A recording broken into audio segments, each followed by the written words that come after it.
When Heroes Fly is kind of inspired the book. It's not a one-to-one adaptation. It's inspired, like the book tells the story of four friends and describe like 40 years of friendship. And in the end of the book, there is a bit of that tells the journey that the four friends go outside of Israel to find a girl, one of the character ex-girlfriend. So I focused on this bit, and I adapted this last act of the novel, and I turned it to I took it to my world, was interesting for me in this story.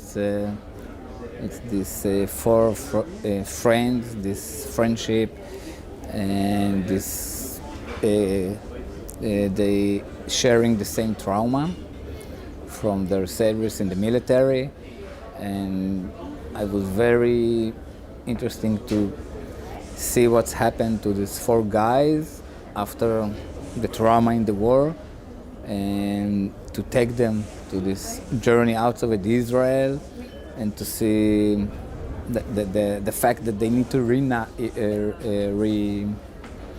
this reunion. It's like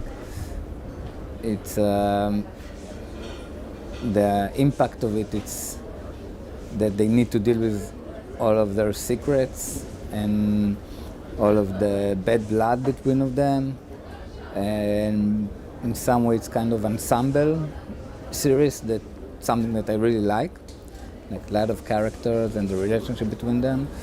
And so I think I kept the themes from the novel, but it's more inspiration from, it's not like the exact story from the novel.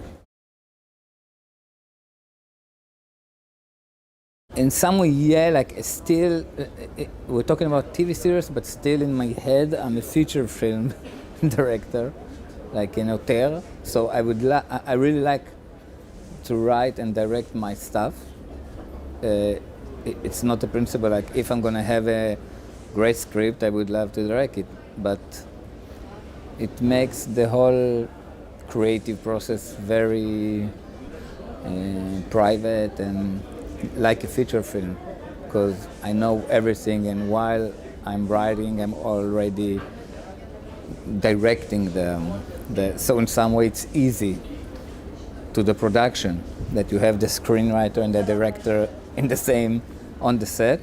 It's a lot of work, and I have a great crew that I'm working with, a DP, producer, so we know each other, and it's fun, mostly, to create this world from zero to the end.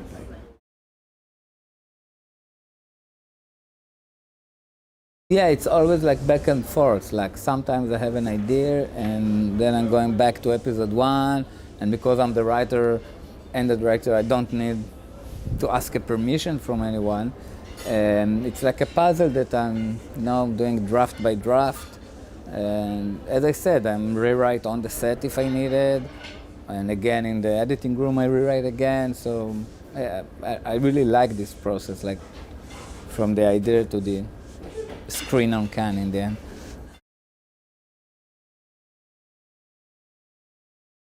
Today television changed, like it's not like we used to be, like not like the television before 20 years or something.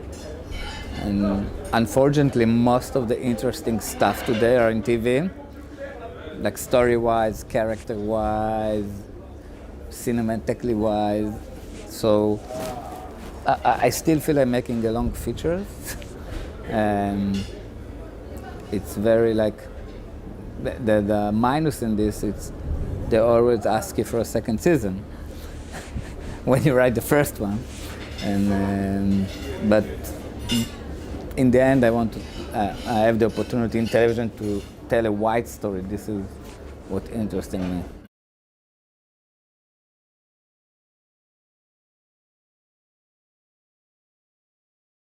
Now we have like a new generation of creators in Israel.